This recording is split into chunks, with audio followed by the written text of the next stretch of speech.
Eu e a minha equipe, quando nós fomos fazer a pesquisa para elaborar o conteúdo desse vídeo, a gente notou que nós mesmos não lembrávamos os detalhes das mortes de algumas pessoas que nós citamos aqui. É que a gente não pode se desensibilizar em relação a essas mortes. Essa deve ser uma preocupação constante.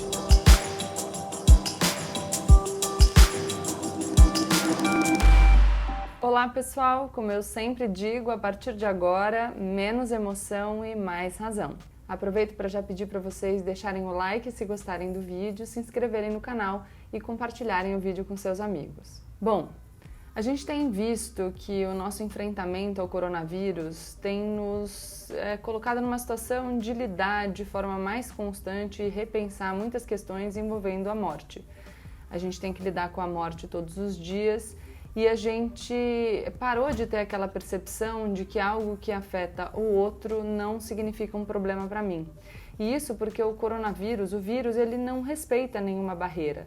Então a gente tem reflexos em relação a isso nas políticas, nos discursos nacionalistas, embora tenham alguns líderes que insistam nessa retórica, a gente sabe que o vírus não respeita fronteiras.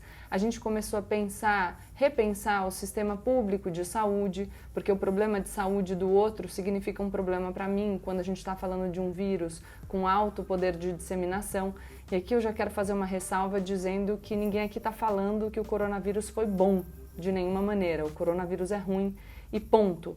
Mas eu só quero ressaltar que a gente começou a pensar questões relacionadas ao bem-estar do outro e à vida do outro de forma diferente. A gente foi colocado numa posição de pensar sobre isso de forma diferente. No entanto, embora a gente tenha sido colocado nessa situação, a gente também consegue perceber que essa conscientização não atinge todas as pessoas da mesma maneira.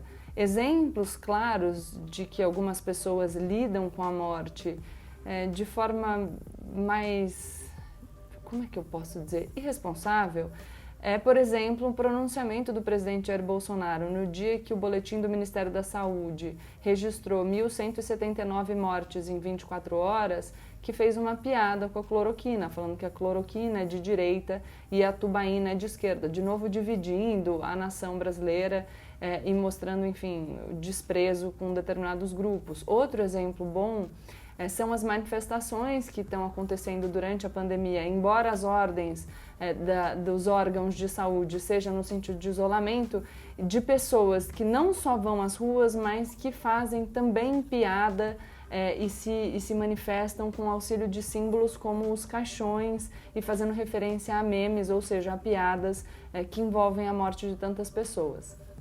Então a gente lida de maneiras diferentes com a morte, de maneira diferente com a morte, e a gente viu isso nos últimos tempos em virtude desse enfrentamento do coronavírus. De outro lado, a gente vê uma tentativa muito intensa dos órgãos de imprensa, por exemplo, de nos alertar para que a gente não se dessensibilize em relação às mortes, porque como a gente fala das mortes com números todos os dias, então acabei de falar do boletim do Ministério da Saúde e relatei a morte de 1.179 pessoas, a gente começa a lidar com os números e isso pode fazer com que a gente deixe de se sensibilizar, deixe de refletir sobre esses seres humanos, esses indivíduos, essas pessoas que eram pessoas queridas de outros cidadãos brasileiros, enfim.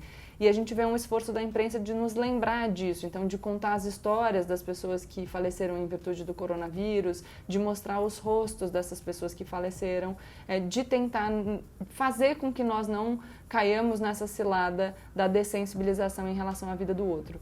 E aí, nesse contexto, apareceu o João Pedro, esse garoto de 14 anos que nos alertou para o fato de que essa luta da não dessensibilização em relação à vida do outro é uma luta constante, é um trabalho perene. E quem é o João Pedro e por que eu estou falando disso agora? O João Pedro é um garoto de 14 anos que foi baleado pela polícia na casa do seu tio em São Gonçalo, região metropolitana do Rio de Janeiro.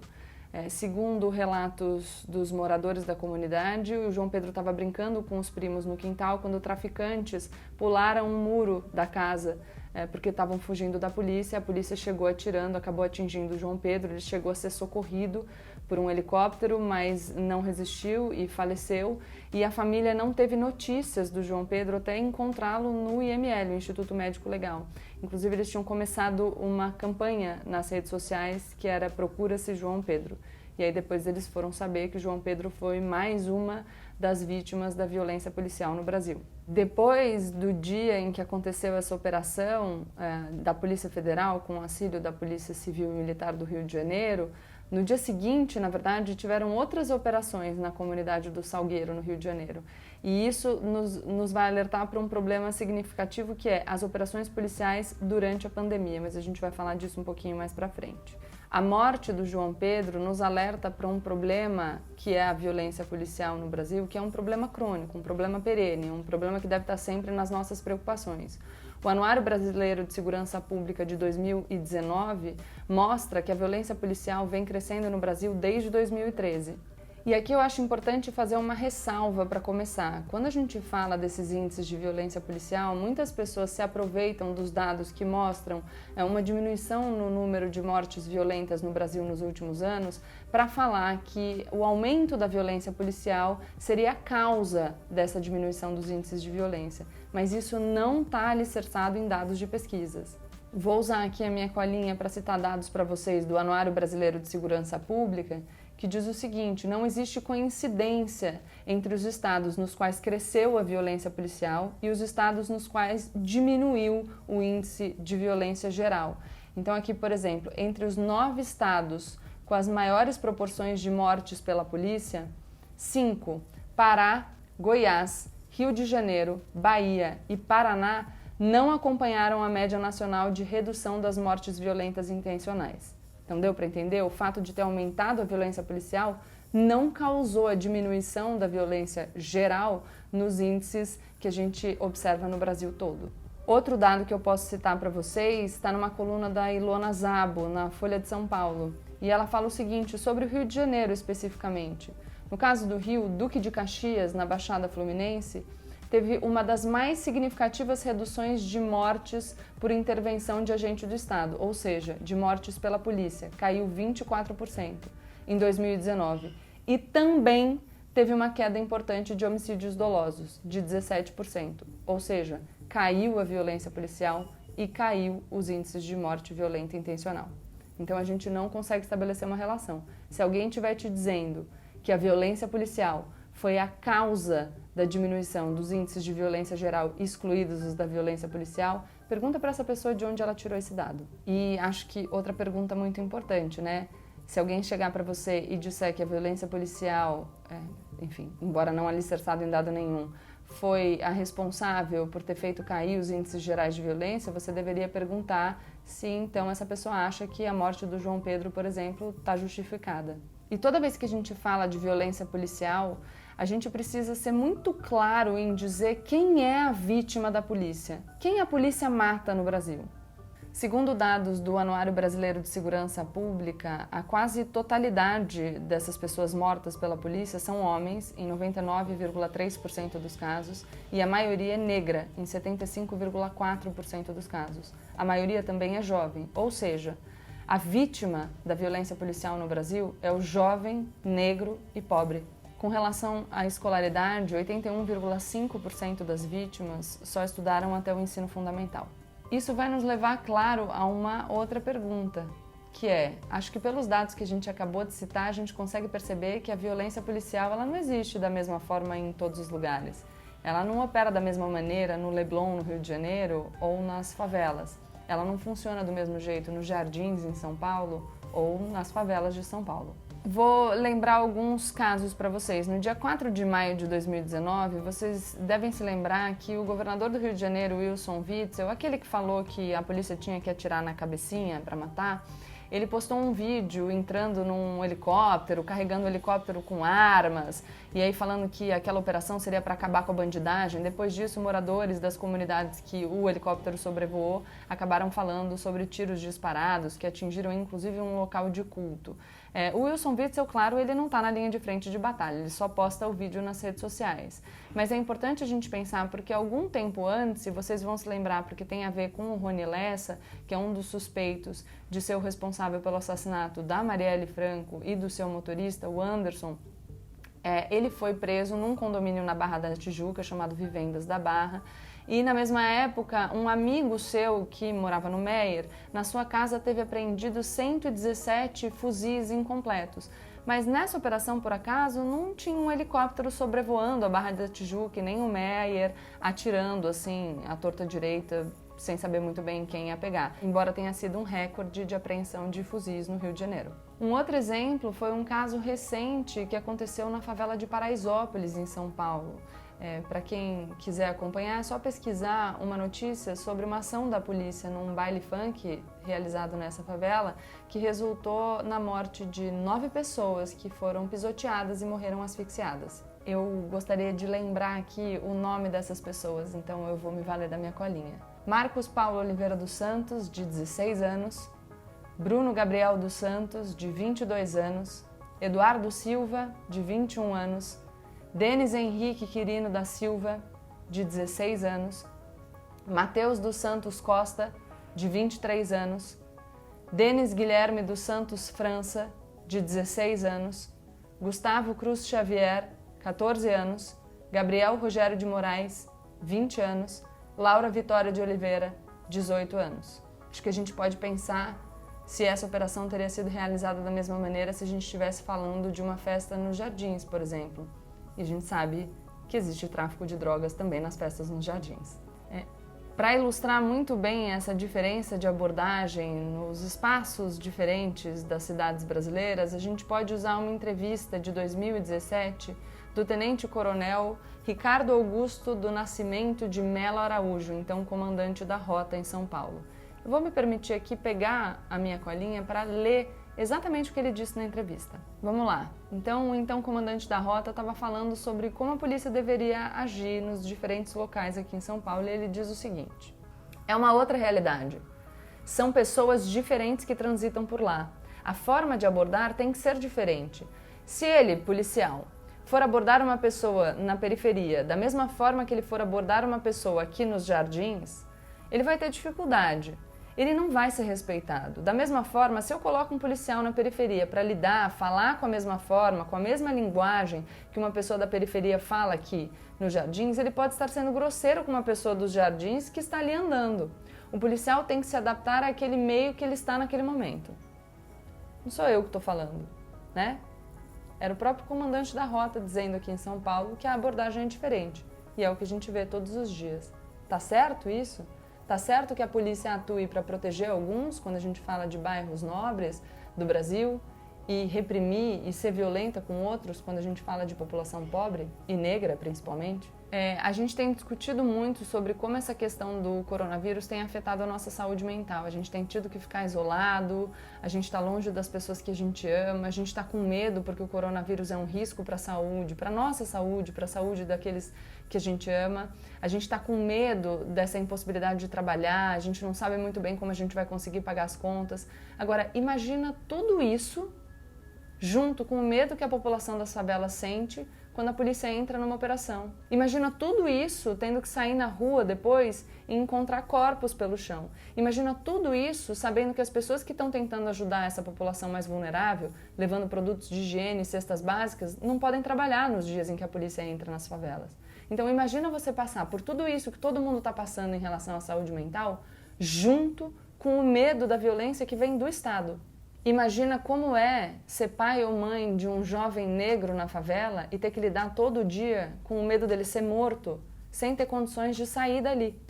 E se a gente não tem remédio nem vacina para lidar com o coronavírus, o mesmo não é verdade em relação à nossa política de segurança pública. A gente precisa urgentemente discutir uma política de segurança pública que é baseada na ideia de confronto, que faz tantas vítimas entre os jovens negros da periferia e também entre os policiais. Aqui é importante lembrar que a polícia brasileira também é uma polícia que morre muito, e não só em virtude das ações de confronto que são geradas por essa política de segurança pública, que é determinada pelas pessoas, pelos governantes que estão lá nos gabinetes deles ou postando vídeo nas redes sociais, mas que não entram nas situações de confronto.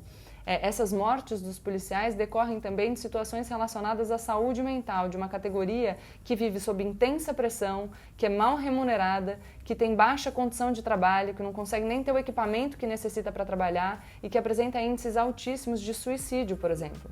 Eu gostaria de citar dados de um artigo que foi publicado pela imprensa internacional, pelo New York Times, em data recente, que mostra o seguinte: o Rio de Janeiro tem 15 mil policiais, além da força autorizada, de 60 mil. A diferença é particularmente acentuada nos distritos violentos. No início de janeiro, o 41º Batalhão, que é um dos mais violentos do Rio de Janeiro, tinha 612 policiais, menos da metade do número que o Departamento de Polícia acha necessário. Desses, mais de 20% estavam de licença ou retirados das ruas por incapacidade física ou psiquiátrica. Já que essa frase tem sido tão usada, acho que vale a pena a gente dizer que na segurança pública a gente já há muitos anos tem aplicado um remédio que é pior do que a doença. Quando a gente fala desses assuntos, no geral a gente é confrontado com uma afirmação que é a seguinte: se você fosse assaltado ou sofresse algum tipo de violência, você acha que você continuaria fazendo esse discurso de proteção aos direitos humanos? E aí eu respondo com a seguinte pergunta: se você corresse o risco de morar numa favela, trabalhando honestamente, mas sem dinheiro para sair de lá, e vivesse com a apreensão constante de poder encontrar o seu filho adolescente de 14 anos morto no IML, você continuaria defendendo essa política de segurança pública? Desde que não sejamos nós ou os nossos as vítimas dessa violência, tudo bem que ela exista? Tudo bem a gente naturalizar a morte do outro? Tudo bem a morte da Ágata, uma garota de 8 anos que foi morta no Complexo do Alemão por um tiro de fuzil disparado pela polícia? A Ágata estava sentada no banco de trás de uma Kombi do lado da sua mãe. Tudo bem a morte do Marcos Vinícius, de 14 anos, que foi morto no Complexo da Maré por um tiro disparado pela polícia enquanto ele estava indo para a escola, de uniforme e mochila?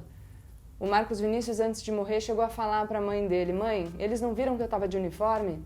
Tudo bem a morte do Evaldo dos Santos Rosa, de 51 anos, que foi morto depois do seu carro ter sido atingido por mais de 80 disparos, enquanto ele estava indo para um chá de bebê com a sua família? A mulher do Evaldo, percebendo a apreensão do marido, chegou a falar para ele: calma, amor, é o exército. O catador de material reciclável, Luciano Macedo, que tentou socorrer a família do Evaldo, entre eles o filho dele, de 7 anos, também foi alvejado e morreu. Deixou aqui uma mulher grávida. Tudo bem a morte do Hélio Barreira Ribeiro, de 47 anos, que foi morto quando um policial confundiu a furadeira com a qual ele pregava uma lona no terraço da sua casa com uma arma? Tudo bem a morte da Jennifer Gomes, de 11 anos, que morreu na porta da sua casa durante uma operação policial na favela de Nova Jerusalém, no Rio de Janeiro? Tudo bem a morte do Cauã Peixoto, de 12 anos, que estava indo com um amigo para uma lanchonete quando viu a polícia vindo em sua direção? O amigo dele disse que o Cauã falou: eu não vou correr, eu não sou bandido. Levou 2 tiros, um no rosto e um nas costas. Tudo bem a morte do Rafael da Silva Pereira, de 26 anos, que foi encontrado morto numa creche na comunidade Pavão Pavãozinho, no Rio de Janeiro? A investigação concluiu que o tiro que matou o Rafael foi disparado por um PM. E nunca é demais lembrar do Amarildo Dias de Souza, pai de 5 filhos, que foi detido pela polícia na porta de sua casa e levado para uma unidade de polícia pacificadora na Rocinha. Nunca mais ninguém viu o Amarildo.